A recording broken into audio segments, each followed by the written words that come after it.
मैंने बताया कि प्रोटीन का जो इकाई है वो है एमिनो एसिड। एमिनो एसिड का जो अगर कोई केमिस्ट्री बैकग्राउंड से है तो ये कार्बन हाइड्रोजन नाइट्रोजन कैसे फॉर्मूला है ये यहाँ रख दिया है। देख ले, एक तरफ एसिड है COOH, ये होता है एसिड, और ये होता है एक तरह से बेस का काम करता है, वो बाद में मैं बताऊंगा, ज़्यादा इसमें दिमाग लगाने की जरूरत नहीं है। इस रिपोर्ट के बारे में मैंने बता दिया, और इस रिपोर्ट के बाद अब चलते हैं, ये भी बता दिया जैसे हड्डी के कैविटी में कैसे बनता है, और इसमें क्या क्या जो होता है आप देख सकते हो। आप ये इमेज देखकर आराम से समझ सकते हो। इसके अंदर भी, हड्डी के अंदर भी खून की नली होती है। ऐसा नहीं कि सिर्फ शरीर के, हड्डी के अंदर भी खून की नली होती है। जब आप जो मेडिकल साइंस से बिलोंग करते हो या जो MBBS पढ़ रहे हो, एनाटॉमी पढ़ रहे हो, तो इसमें भी बहुत सारे छेद होते हैं जिससे खून की नलियां जाते हैं। इस और या इसमें कोई नर्व भी जाता है। ये बच्चों को पढ़ना होता है, तो अगर नहीं जानते हैं तो जान ले, बाद में आपको पढ़ने में काम आएगा, अगर जिनको मेडिकल साइंस में जाना है तो। क्लियर सी है। और इस यहां मैंने दिखाया है, ध्यान दें, ये बोन के अंदर क्या होता है कि जैसे कभी नाम सुना होगा अस्टियम सेल, अस्टियम सेल आजकल बहुत न्यूज में चलाता है। अस्टियम सेल मतलब खून बनने का जो सबसे पहले जो कहाँ से खून बनना प्रोसेस होता है हमारे बॉडी में, मतलब हड्डियों में, ये अस्टियम सेल पहले ये होता है। इसके बाद प्रोसेस होकर अस्टियम सेल RBC बनाता है, मतलब लाल रंग का जो खून होता है वो उजले रंग का खून होता है, और प्लेटलेट, मतलब इसके जरिए ये प्रोसेस होकर ऐसे बनता है। इतना तो जानते होंगे, नहीं जानते होंगे तो बस इतना जाने, और ज्यादा जानने की जरूरत नहीं है इसमें। ठीक है, अब देखें इसके बाद, अब मैंने दिखाया, इस चीज को थोड़ा ध्यान देंगे। अब ये देखें, ये जो टेस्ट किया जा रहा है, हड्डी से सैंपल लेकर टेस्ट किया जा रहा है। यानी जो रीढ़ की हड्डी देख रहे हो, यानी ऊपर जो बड़ा सा बोन है हड्डी, इसका नाम 11-12 के बच्चों को जानना चाहिए क्या बोलते हैं, कौन सा बोन है। इस बोन से सैंपल लेके, क्योंकि इस बोन के कैविटी से सैंपल लेके जांच भी किया जाता है कि अगर किसी के हड्डी में कोई फॉल्ट है, यानी एंटीबॉडी नहीं बन रहा है, या खून सही से नहीं बन रहा है, यानी ब्लड कैंसर है। बहुत सारे ब्लड कैंसर होते हैं, ब्लड कैंसर का नाम आप लोग जानते होंगे, कॉमन नाम होता है CML, ऐसे नाम है, या मल्टीपल माइलोमा ऐसे कुछ है। तो उसके लिए यहाँ रीढ़ की हड्डी से सैंपल लेके जांच किया जाता है, क्योंकि रीढ़ की हड्डी का यही, रीढ़ की हड्डी नहीं कर रहा हूँ, ये बोन है, इसका नाम बोलते हैं इलियाक क्रेस्ट बोला गया है, इलियाक बोन बोलते हैं। और इसके टिप से यहाँ से सैंपल निकाला गया है। तो एक तो फ्लूइड पानी के फॉर्म में रंग देख रहे हो, एक तो ये ऐसे भी निकलता है, दूसरा हड्डी के टुकड़े को लेते हैं, अगर पानी खींचा गया अंदर से, यानी मतलब खून का पोर्शन खींचा गया, इसको बोलते हैं FNAC, एस्पिरेशन बोलते हैं, बोन मैरो एस्पिरेशन। अगर इससे हड्डी का टुकड़ा लिया गया तो उसको बोलते हैं बोन मैरो बायोप्सी। क्लियर है। और सिरिंज जो पिक्चर है ऐसे आप देख सकते हो, इसमें मुझे ज्यादा समझाने की जरूरत नहीं है।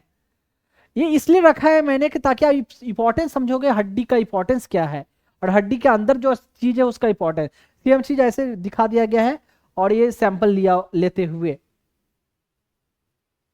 अब ये देखिए, ये जो मैंने बोला था ये मोटा नीडल दिख रहा है, ये मोटा नीडल से क्लियरली दिख रहा होगा, उसमें तो जो लिक्विड आ रहा था, लेकिन इसमें क्या आ रहा है, हड्डी घुमा घुमा कर स्क्रू जैसा सैंपल ले जाता है, इसको बोलते हैं बोन मैरो बायोप्सी। कितने लोगों को थोड़ा अजीब सा लगेगा, लेकिन जो लोग जिनके फैमिली में किसी को कैंसर हुआ हो, या जो लोग ऐसे सफर किए हो, तो उनको ऑलरेडी पता होगा इस चीज के बारे में।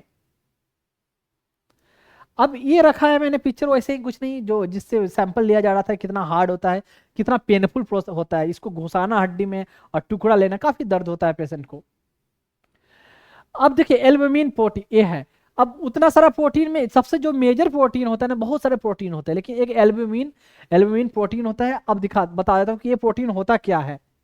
जैसे कि बहुत लोग अंडा खाते होंगे, तो अंडा में आपने नोटिस किया हो या देखा होगा, जैसे ये देखे, ये अंडा का पोर्शन है, एग का पोर्शन, एग में बीच में जो होता है इसको बोलते हैं योक, इसके बाहर में जो लिक्विड जैसा पोर्शन है उसको बोलते हैं एल्ब्यूमिन। तो जो पतला सा होगा उसको ऐसे नाम रख दिया गया, जो मोटा होगा ऐसा दिखेगा। तो ये होता है प्रोटीन। और इस एल्ब्यूमिन के बारे में मैं थोड़ा थोड़ा फास्ट में बताऊंगा, ज्यादा डिटेल जानने की जरूरत नहीं है। जैसे देखें, कहते हैं कि डेली हमारे शरीर में कितना बनता है ये सब, और इस प्रोटीन का काम क्या है। अब देखो, अगर शरीर में प्रोटीन जो है ना, खून की नलियों में प्रोटीन होता है, प्रोटीन का काम है कि पानी को होल्ड करके रखना, यानी जो खून की नली में है उसमें फ्लो बना रहे, ब्लड का फ्लो यानी जो फ्लूइड का फ्लो है। मैंने बताया था, जो पिक्चर दिखाया था, तो एक पिक्चर दिखाया था कि हमारे खून में कितना सेल है और कितना पानी है, उस पानी में क्या क्या प्रोटीन होता है और क्या क्या केमिकल होता है, सब दिखा चुका हूँ। अब देखो ये क्या करता है, और एक नाम है, एक टर्म यूज हुआ है जिसका नाम है ऑनकोटिक प्रेशर। मतलब अंदर ये इतना पानी को होल्ड करने की जो कैपेसिटी होती है वो एक प्रेशर मेंटेन करता है, उसको ये नाम रखा गया है।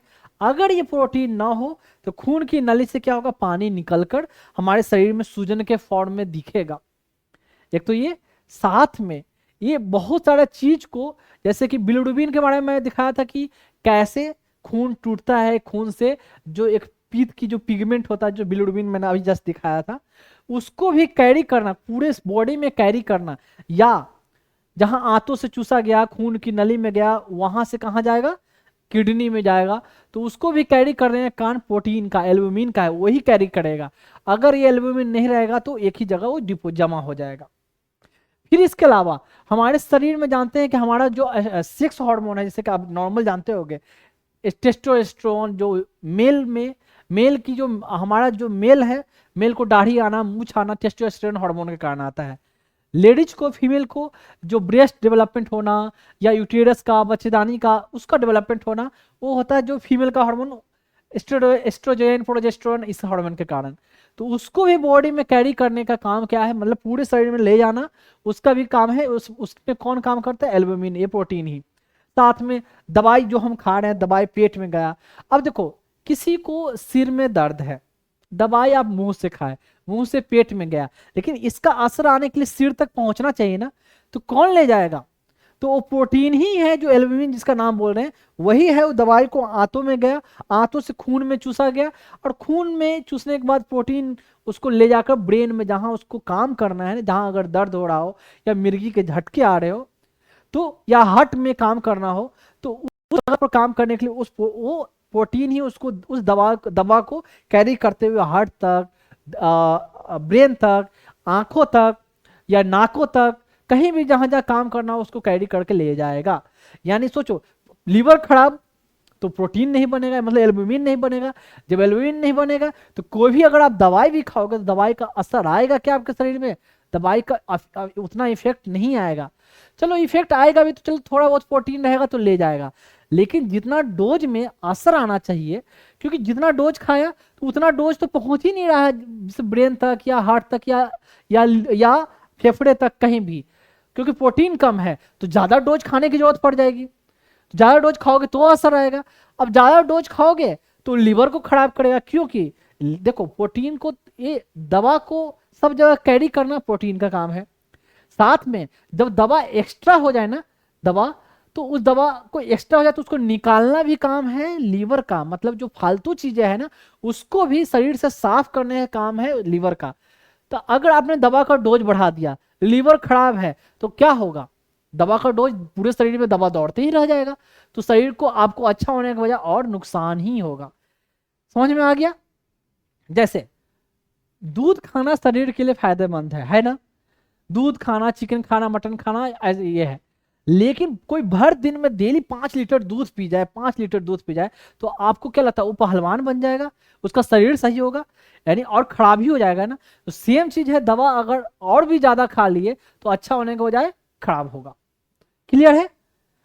अब ये देखो, नॉर्मली लीवर का जब रिपोर्ट देखते हो ना एलएफटी का, तो यहाँ देखो एलएफटी का रिपोर्ट में आपको ये रहता है, ये सब प्रोटीन बॉडी में कितना है, एल्बुमिन कितना, ये वैल्यू रहता है, शरीर में क्या प्रोटीन कितना है। इस रिपोर्ट को कभी भी देखें तो ध्यान दें, ये सब रिपोर्ट में मेंशन होता है।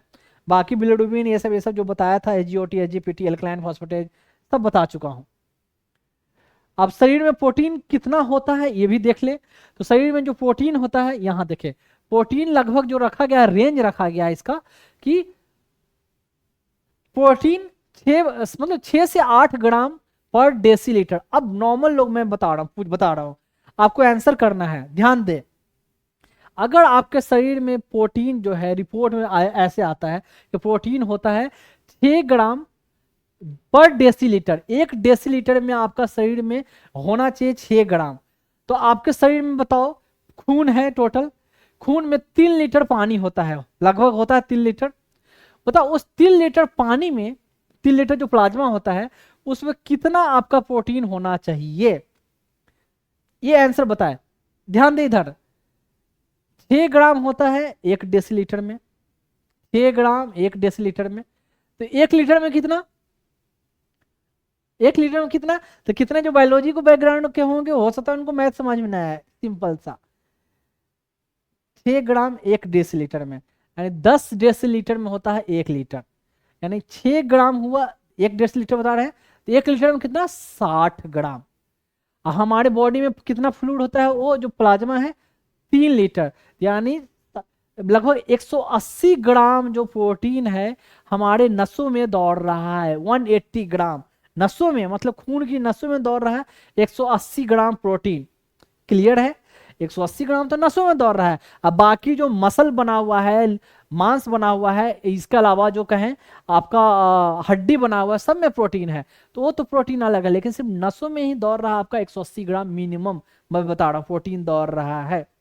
ठीक है, अब ये रिपोर्ट है, ये हार्मोन का रिपोर्ट बहुत सारे लोग टेस्ट करवाते हैं, खासकर वो सब लोग जिनको सेक्सुअल डिसफंक्शन हो या जिसको कुछ भी सेक्सुअल प्रॉब्लम हो, तो लैब में टेस्ट करवाते हैं टेस्टोस्टेरोन हार्मोन का उनका लेवल कैसा है, कितना है, बहुत सारे लोग करवाते हैं ऐसा। या फीमेल लोग जिनको बच्चा नहीं हो रहा है ना, तो बच्चा नहीं हो रहा है तो उनका बच्चा या हो नहीं रहा है या बच्चा रह नहीं पा रहा हो, मिसकैरेज हो जा रहा है, तो उनको भी टेस्ट करवाया जाता है कि हार्मोनल टेस्ट, तो ऐसे लैब का रिपोर्ट आता है प्रोजेस्टेरोन हार्मोन, ऐसे टेस्ट करवाते हैं।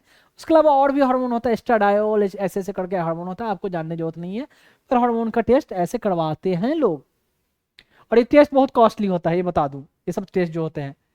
अब ये पिक्चर क्या रखा हुआ है, फिर देखो जो 12th क्लास के जो बच्चे बच्चे होंगे वो हार्मोन के बारे में जानते होंगे, जो एक और हार्मोन होता है एफएसएच, एलएच, ऐसे ऐसे हार्मोन है, तो ये सब पता होना चाहिए।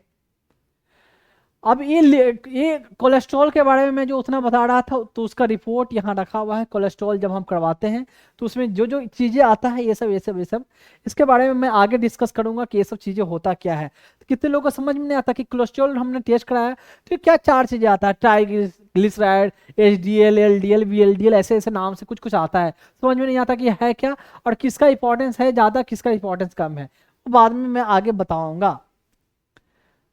अब ये है कुछ प्रोटीन जो बताया, प्रोटीन का छोटे छोटे जो यूनिट होते हैं, एमिनो एसिड बताया था, बहुत सारे जो एमिनो एसिड होते हैं ऐसा स्ट्रक्चर होता है, इसमें सिर्फ एक बार देख लें, बस इतना जानने की जरूरत है। जो केमिस्ट्री बैकग्राउंड से होंगे उनको ये समझ में आ रहा होगा, उनको पता होगा, जो नहीं समझ में आता है तो कोई बात नहीं, अगर क्योंकि और ये प्रोटीन छोटे छोटे छोटे छोटे एमिनो एसिड ऐसे करके बना हुआ है, ऐसे चेन करके मैंने सिंपल दिखाया एक प्रोटीन के बारे में। अब जो 11-12 के बच्चे उनको पता होगा प्रोटीन में भी कई टाइप के प्रोटीन होते हैं, ये प्राइमरी है, सेकेंडरी प्रोटीन, टर्शियरी प्रोटीन, ऐसे, तो उसमें बस उनको जानने की जरूरत है। अब देखिए प्रोटीन में मैंने बताया छोटे छोटे यूनिट होते हैं जिसको बोला एमिनो एसिड, तो कुछ एमिनो एसिड को ऐसे ऐसे बांटा गया है, मैं बता दूं सिंपल भाषा में। ऐसा एमिनो एसिड जो हमारा जो आ, जो हमारे शरीर में बनता नहीं है, उसको हमको बाहर से खाने से लेना पड़ता है, मतलब प्रोटीन के फॉर्म में लेना पड़ता है, वो कहलाता है इसेंशियल एमिनो एसिड, मतलब जरूरत है आपको। कुछ एमिनो एसिड जो हमारा शरीर, जो मैंने बोला ना कि लीवर है, जो खुद ही बनाता है, खुद ही प्रोटीन बनाता है, मतलब खुद ही एमिनो एसिड को तोड़कर नया एमिनो एसिड बनाया और नया प्रोटीन बनाया, तो उसको कहा गया है, उसका नाम है नॉन इसेंशियल, मतलब जरूरत नहीं है। कुछ को है कि हमारा शरीर बनाता है भले, लेकिन जैसे इन्फेक्शन में हो गया या कोई बीमारी हो गया, मतलब बीमारी हो गया, ऐसे केस में कोई कैंसर हो गया, तो ऐसे केस में प्रोटीन की ज़्यादा ज़रूरत अगर है तो शरीर भले बना रहा है लेकिन उसको और बाहर से लेने की ज़रूरत पड़ जाती है, हमारा शरीर जितना ज़रूरत है उतना नहीं बना पाता है, तो ऐसे नाम रखा गया है। तो ये एग्जाम्पल कुछ है, कम से कम 11-12 के बच्चों को आई थिंक तो पता ही होना चाहिए जो बायोलॉजिकल बैकग्राउंड से बिलोंग करते हैं, बिल्कुल एग्जाम्पल के साथ, शायद उनके एग्जाम में कहीं ना कहीं आता ही है, कॉमन है। समझ में आया अभी तक?